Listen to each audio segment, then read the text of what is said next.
Okay, so our next point is strategies for handling deadlock. ठीक है, तो different strategies देखेंगे हम डेडलॉक हैंडल करने के लिए। ठीक है, तो वन बाय वन हम देखते हैं कि डेडलॉक कैसे हैंडल किया जाता है। तो यहाँ पे देखिए 4 स्ट्रेटेजीज है जिसकी मदद से आप क्या कर सकते हैं, डेडलॉक हैंडल कर सकते हैं।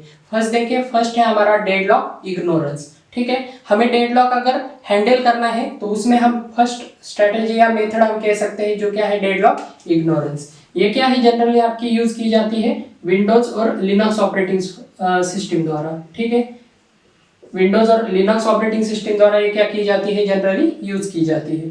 तो यहाँ पे देखिए इग्नोरेंस मतलब क्या है, सिंपली क्या कर देना, इग्नोर कर देना, जैसे कि कुछ हुआ ही नहीं है। फॉर एग्जांपल यहाँ पे देखिए, तो यहाँ पे देखिए डेडलॉक इग्नोरेंस ये एक्चुअली क्यों यूज किया जाता है। तो यहाँ पे देखिए deadlock ignorance is use because instead of using or for handling deadlock there must be lot of code needed which can find deadlock. ठीक है, तो यहाँ पे देखिए अगर हमें डेडलॉक को हैंडल करना है तो फर्स्ट ऑफ ऑल हमें उसे फाइंड करना पड़ेगा हमारे सिस्टम में कि डेडलॉक ऑकर हुआ है। ठीक है, मतलब डेडलॉक ऑकर हुआ है या नहीं हुआ है ये फाइंड करने के लिए हमें पहले कोड लिखना पड़ेगा।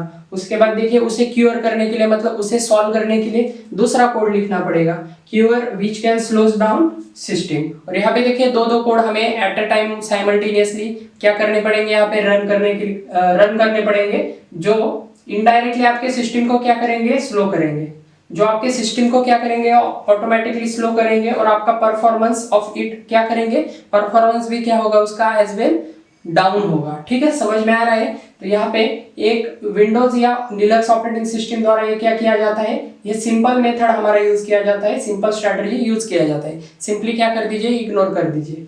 और यहाँ पे ये डेडलॉक इतना जरूरी क्यों नहीं है हमारे एंड यूजर के लिए, क्योंकि आपका डेडलॉक क्या होता है 4 या 5 इयर्स में वन टाइम क्या होता है, ऑकर होता है। मतलब डेडलॉक ऑकर होने की प्रोबेबिलिटी क्या होती है, बहुत ही कम होती है एंड यूजर के लिए। जो हम कॉमन यूजर होते हैं, पर्सनल कंप्यूटर वगैरह जो यूज करते हैं, उनके लिए डेडलॉक हैंडलिंग करना इतना जरूरी नहीं है। उन्हें क्या चाहिए, उन्हें परफॉर्मेंस चाहिए। ठीक है, एंड यूजर को क्या चाहिए, सिर्फ परफॉर्मेंस चाहिए। ठीक है, अगर डेडलॉक ऑकर भी हो गया तो यूजर क्या करता है, सिंपली आपका सिस्टम क्या हो जाएगा, हॉल्ट हो जाएगा, स्टक हो जाएगा। सिंपली हम क्या करते हैं, रिस्टार्ट कर देते हैं सिस्टम को। तो यहाँ पे आपका डेडलॉक अगर ऑकर भी होता है तो उसकी प्रोबेबिलिटी भी बहुत ही कम होती है और उससे ज्यादा प्रायोरिटी दी नहीं जाती। ठीक है, क्योंकि उसे हैंडल करने के लिए कोड करना पड़ेगा, पहले उसे फाइंड करने के लिए कोड करना पड़ेगा, उसके बाद उसे रिकवर करने के लिए, मतलब उसे सॉल्व करने के लिए, क्यूर करने के लिए भी कोड करना पड़ेगा। ठीक है, तो इससे क्या हो जाएगा, आपके सिस्टम का लोड क्या हो जा बढ़ेगा। ठीक है, आपका सिस्टम का परफॉर्मेंस डाउन होगा। और ये डेडलॉक इतना जरूरी नहीं है एंड यूजर के हिसाब से। तो इस वजह से विंडोज या लिनक्स जो भी हमारे एंड यूजर के लिए बनाई जाती है उनमें सिंपली डेडलॉक क्या किया जाता है, इग्नोर किया जाता है। ठीक है, इस अप्रोच को क्या कहते हैं, deadlock ignorance also called as ostrich approach. ठीक है, इसे क्या कहते हैं, ऑस्ट्रिच अप्रोच। तो ये ऑस्ट्रिच क्या है, ऑस्ट्रिच एक बर्ड है। ठीक है, ये बर्ड क्या करता है, जब भी डेजर्ट में क्या होता है, सैंड स्टॉर्म ऑकर होता है, जब भी कोई स्टॉर्म आता है तो ये क्या करता है, सैंड में क्या करता है, अपना सर क्या करता है, पुट करता है, अपना हेड क्या करता है, पुट करता है, और स्टॉर्म ऑकर ही नहीं हुआ है ऐसा क्या करता है, बिहेव करता है। मतलब सिंपली वैसा ही रहता है। ठीक है, अपने आईज क्लोज करता है, अपने आंख बंद करता है, और यहाँ पे कुछ ऑकर ही नहीं हुआ है, मतलब स्टॉर्म आया ही नहीं है ऐसा बिहेव करता है, वैसे ही पड़ा रहता है। तो यहाँ पे ऑस्ट्रिच अप्रोच ही हम क्या कर रहे हैं, यहाँ पे यूज कर रहे हैं, या हम ऐसे कह सकते हैं deadlock ignorance is actually inspired by ostrich approach. ठीक है, सिंपली हमें क्या करना है, उसे इग्नोर करना है, कुछ ऑकर ही नहीं हुआ है ऐसा बिहेव करते हैं हम। ठीक है, ओके, नेक्स्ट देखिए, नेक्स्ट है हमारा डेडलॉक प्रिवेंशन। अब यहाँ पे देखिए डेडलॉक हम प्रिवेंट कैसे करेंगे। तो यहाँ पे देखिए deadlock prevention is done if we avoid any necessary condition which can occur deadlock. ठीक है, तो यहाँ पे देखिए डेडलॉक कैसे ऑकर होता है, हमने प्रीवियसली देखा है 4 नेसेसरी कंडीशन है। कौन से, पहली है म्यूचुअल एक्सक्लूजन, सेकंड है हमारी होल्ड एंड वेट, थर्ड है हमारी नो प्रीएम्पशन, और फोर्थ है हमारी सर्कुलर वेट। तो इन चारों नेसेसरी कंडीशन में से अगर किसी एक कंडीशन को भी हमने क्या कर दिया, डिसेबल कर दिया, या हमने सिंपली क्या कर दिया, फेल कर दिया, तो ऑटोमेटिकली आपका डेडलॉक क्या हो जाएगा, यहाँ पे प्रिवेंट हो जाएगा, ब्रेक हो जाएगा। ठीक है, तो डेडलॉक प्रिवेंशन हम क्या कर सकते हैं, अप्लाई कर सकते हैं किसी भी एक कंडीशन को क्या करके, रिमूव करके। तो सिंपली हम यही ट्राई करेंगे, यहाँ पे एक एक कंडीशन हम यहाँ पे उठाएंगे और कैसे हम इसे रिमूव कर सकते हैं ये हम देखेंगे। ठीक है, तो फर्स्ट देखेंगे हम, यहाँ पे देखिए फर्स्ट है हमारी म्यूचुअल एक्सक्लूजन, इसमें है स्पूल एवरीथिंग। ठीक है, तो म्यूचुअल एक्सक्लूजन कैसे ऑकर होता है? ठीक है, मैंने एग्जांपल दिया था P1, P2, P3 और यहाँ पे था हमारा R1, R2 और R3। ठीक है, ये क्या करते थे आपके एक एक रिसोर्स होल्ड करके रखते थे और एक एक रिसोर्स को रिक्वेस्ट सेंड करते थे। ठीक है, तो यहाँ पे देखिए म्यूचुअल एक्सक्लूजन मतलब क्या है? म्यूचुअल एक्सक्लूजन मतलब आपका रिसोर्स शेयर ना होना। ठीक है, नॉन शेयरेबल रिसोर्स। ठीक है, तो अगर हमने ये रिसोर्स अगर शेयर कर दिया तो क्या होगा? तो ये फिजिबल है क्या नहीं है ये हम पहले चेक करते हैं। फॉर एग्जांपल ये अगर प्रिंटर है आपका रिसोर्स और ये अगर हमने शेयर कर दिया, सपोज इसमें आपके P1 प्रोसेस क्या कर रहा है, 10 पेजेस प्रिंट करने की यहाँ पे रिक्वेस्ट सेंड की है। किसने? आपके P1 प्रोसेस ने। तो यहाँ पे 10 पेजेस है, उसमें से आपके 5 पेजेस क्या हो गए हैं, कंप्लीट हो गए हैं। सपोज ये शेयर है, शेयर है मतलब क्या है, P2 भी इसे एक्सेस कर सकता है। ठीक है, म्यूचुअल एक्सक्लूजन हम क्या कर रहे हैं, रिमूव करने की कोशिश कर रहे हैं।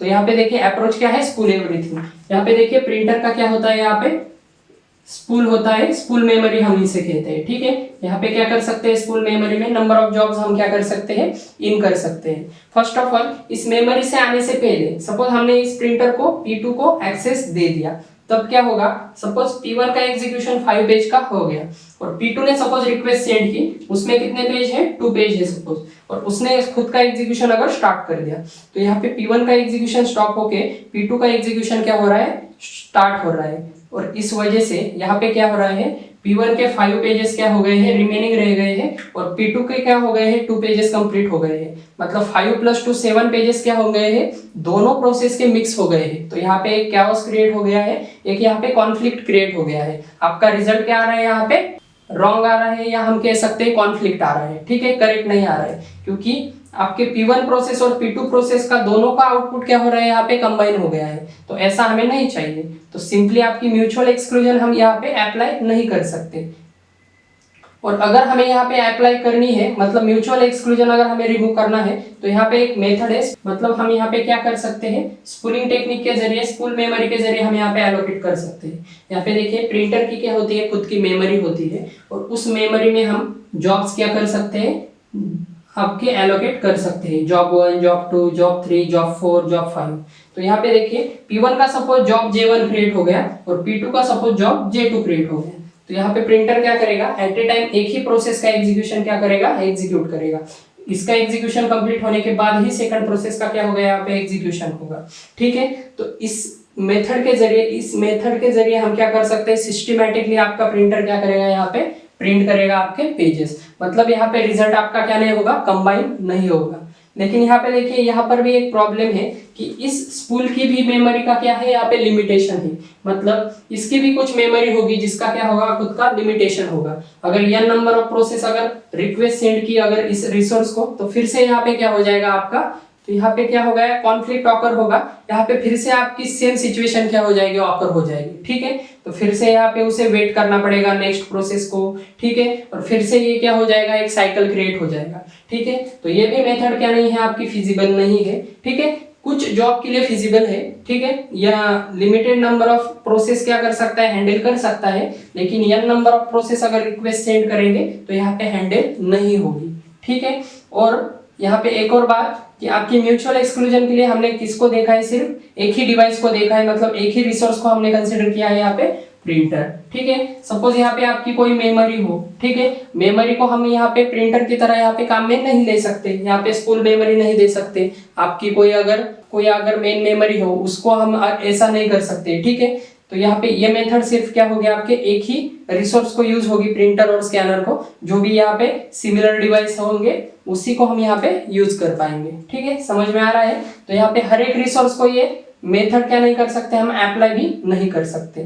कुछ रिसोर्स का हम फॉर एग्जांपल अप्लाई कर सकते हैं। फॉर एग्जांपल अगर कोई फाइल हो तो फाइल हम क्या कर सकते हैं, सपोज फाइल हमें रीड मोड में शेयर करनी है, तो रीड मोड में हम कोई फाइल शेयर कर सकते हैं। ठीक है, फाइल क्या कर सकते हैं, हम रीड मोड में शेयर कर सकते हैं। n नंबर ऑफ प्रोसेस किसी फाइल को रीड कर सकते हैं। ठीक है, लेकिन यहाँ पे राइट ऑपरेशन नहीं होगा, multiple process at A time right नहीं कर सकते। ठीक है, तो यहाँ पे ये लिमिटेशन है। ठीक है, तो यहाँ पे देखिए हमारा म्यूचुअल एक्सक्लूजन क्या नहीं है, 100% प्रैक्टिकली पॉसिबल नहीं है। ठीक है, कुछ हद तक हम कर सकते हैं, लेकिन 100% हर एक रिसोर्स के लिए हम इसे अप्लाई नहीं कर सकते। मतलब म्यूचुअल एक्सक्लूजन हम रिमूव नहीं कर सकते, प्रैक्टिकली पॉसिबल नहीं है 100%। ठीक है, तो नेक्स्ट देखिए, नेक्स्ट कंडीशन है होल्ड एंड वेट। ठीक है, होल्ड एंड वेट को मैंने आपको बताया था इसके पहले।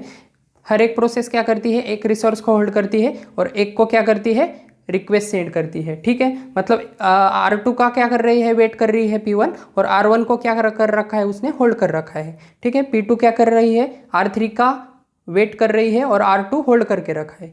P3 क्या कर रही है, R1 का वेट कर रही है और R3 उसने होल्ड करके रखा है। ठीक है, तो अगर हम इसे ब्रेक कर पाए तो हमारा क्या होगा, यहाँ पे डेडलॉक ऑकर नहीं होगा। हम डेडलॉक क्या कर पाएंगे, इन शॉर्ट में हम उसे ब्रेक कर पाएंगे। मतलब हमें यहाँ पे क्या करना है, एक तो होल्ड को क्या करना है, हमें कैंसिल करना है, या हमें वेट को क्या करना है, यहाँ पे कैंसिल करना है। ठीक है, मतलब एक तो नॉट होल्ड करना है हमें, या फिर नॉट वेट करना है। फॉर एग्जाम्पल, अगर हमने यहाँ पे P1 ने R1 को होल्ड करके रखा है, वो अगर हमने रिमूव कर दिया तो R1 किसे मिल जाएगा, आपके P2 को मिल जाएगा, और P2 का एग्जीक्यूशन कंप्लीट हो जाएगा। P2 का एग्जीक्यूशन कंप्लीट होने के बाद R3 फ्री हो जाएगा, R3 P2 को मिल जाएगा, फिर P2 का एग्जीक्यूशन भी कंप्लीट हो जाएगा। सॉरी, यहाँ पे क्या है, P3 है। ठीक है, P3 का एग्जीक्यूशन कंप्लीट होने के बाद P2 का हो जाएगा, तो यहाँ पे ऑटोमेटिकली डेडलॉक क्या होगा आपका, यहाँ पे ब्रेक हो जाएगा। सिमिलरली अगर हमने वेट को भी क्या कर दिया, यहाँ पे रिमूव कर दिया, ठीक है, नॉट वेट कर दिया। फॉर एग्जांपल P1 से हमने क्या कर दिया, R2 क्या कर दिया, रिमूव कर दिया। मतलब ये P1 क्या नहीं कर रहा, R2 का वेट नहीं कर रहा। ठीक है, तो यहाँ पे क्या हो जाएगा, आपका P1 का एग्जीक्यूशन कंप्लीट हो जाएगा, क्योंकि P1 क्या नहीं कर रहा है, किसी प्रोसेस का वेट नहीं कर रहा। ठीक है, जो भी उसके पास है ऑलरेडी, जिसने होल्ड करके रखा है, उसी से वो क्या कर रहा है, खुद का एग्जीक्यूशन कंप्लीट कर रहा है, या फिर सिंपली हम कहे कि वो किसी का वेट नहीं कर रहा। ठीक है, एक वेटिंग स्टेट में नहीं जा रहा। ठीक है, आइदर आपका ये कैंसिल हो जाएगा या ये कैंसिल हो जाएगा, या दोनों ही क्या हो जाएंगे, आपके कैंसिल हो जाएंगे, या हम कह सकते हैं आपका नॉट होल्ड और नॉट वेट। ठीक है, ये होल्ड और वेट क्या हो जाएगा आपका, अगर कैंसिल हो गया तो ये ऑटोमेटिकली आपकी सेकंड कंडीशन भी क्या हो जाएगी, यहाँ पे रिमूव हो जाएगी। तो ये हम कैसे कर सकते हैं, रिक्वेस्ट ऑल रिसोर्सेस इनिशियली। ठीक है, यहाँ पे किस मेथड के जरिए कर सकते हैं कि हर एक रिसोर्स को क्या करेंगे, हम इनिशियली क्या कर देंगे, एलोकेट कर देंगे, या फिर ऑलरेडी हम क्या कर देंगे, एलोकेट कर देंगे। फॉर एग्जाम्पल यहाँ पे देखिए, अगर P1 प्रोसेस क्रिएट हो रही है तो यहाँ पे P1 को पहले से ही क्या करेंगे, हम R1 को भी एलोकेट कर देंगे और R2 को भी क्या कर देंगे, एलोकेट कर देंगे। तो इससे क्या होगा, दोनों रिसोर्स एलोकेट होने की वजह से ये खुद का एग्जीक्यूशन क्या करेगा, कर पाएगा। लेकिन यहाँ पे एक प्रॉब्लम है कि हम किसी प्रोसेस को फ्यूचर में कौन सी रिसोर्स लगेंगे हम प्रेडिक्ट नहीं कर सकते। क्या बोल रहा हूँ मैं, यहाँ पे देखिए, सपोज यहाँ पे P1 प्रोसेस है, किसी प्रोसेस को अगर फ्यूचर में कोई रिसोर्स लग रहा है, ये हम पहले से ही नहीं बता सकते। ठीक है, मतलब हम सिंपली फ्यूचर प्रेडिक्ट नहीं कर सकते। ठीक है, कोई प्रोसेस का एग्जीक्यूशन अगर हो रहा है तो उसे एग्जीक्यूशन के मिडल में क्या लग सकता है, रिसोर्स लग सकता है, कोई मेमोरी लग सकती है, कुछ इनपुट आउटपुट डिवाइसेस लग सकते हैं। तो यह हम पहले से ही नहीं बता सकते, क्योंकि रिक्वेस्ट ऑल रिसोर्सेस इनिशियली, सभी आपको स्टार्टिंग में ही आपको रिक्वेस्ट करने हैं रिसोर्स, तो आप स्टार्टिंग में ही नहीं बता सकते कि किस प्रोसेस को कितने रिसोर्स लगेंगे। ठीक है, ये ऐसा हो गया कि हमें फ्यूचर बताना पड़ेगा प्रोसेस का, तो ये ऐसा नहीं हो सकता आपके सिस्टम में। ठीक है, फ्यूचर हम नहीं बता सकते, तो ये प्रैक्टिकली पॉसिबल नहीं है आपका। ठीक है, रिक्वेस्ट ऑल रिसोर्सेज इनिशियली। ठीक है, ये सॉल्यूशन प्रैक्टिकली पॉसिबल नहीं है। नेक्स्ट देखिए, नेक्स्ट है हमारा नो प्रीएम्पशन। नो प्रीएम्पशन हम कैसे रिमूव कर सकते हैं, टेक रिसोर्सेज अवे। ठीक है, प्रीएम्पशन आपको पता है, नो प्रीएम्पशन का अपोजिट क्या होगा, प्रीएम्पशन होगा। मतलब हमें यहाँ पे प्रीएम्पशन करना है, अगर डेडलॉक ब्लॉक करना है, अगर डेडलॉक को हमें रिमूव करना है तो क्या करना पड़ेगा, रिसोर्सेस हमें निकालने पड़ेंगे। तो यहाँ पे रिसोर्स अगर हम यहाँ से स्टॉप करके अगर हमने P3 को एलोकेट कर दिया तो P3 का एग्जीक्यूशन क्या हो जाएगा, यहाँ पे कंप्लीट हो जाएगा। लेकिन यहाँ पे प्रॉब्लम फिर से वही है जो म्यूचुअल एक्सक्लूजन में था। अगर P1 ने 5 पेजेस अगर प्रिंट किए हैं R1 पे, ठीक है, तो अगर R1 आपका P3 को एलोकेट हो गया तो यहाँ पे P3 का क्या होगा, यहाँ पे कंप्लीटली एग्जीक्यूशन हो जाएगा, लेकिन P1 के पेजेस क्या हो जाएंगे, यहाँ पे मिस हो जाएंगे, और आपका रिजल्ट भी क्या हो जाएगा, यहाँ पे करेक्ट नहीं आएगा। ठीक है, कॉन्फ्लिक्ट रिजल्ट आएगा।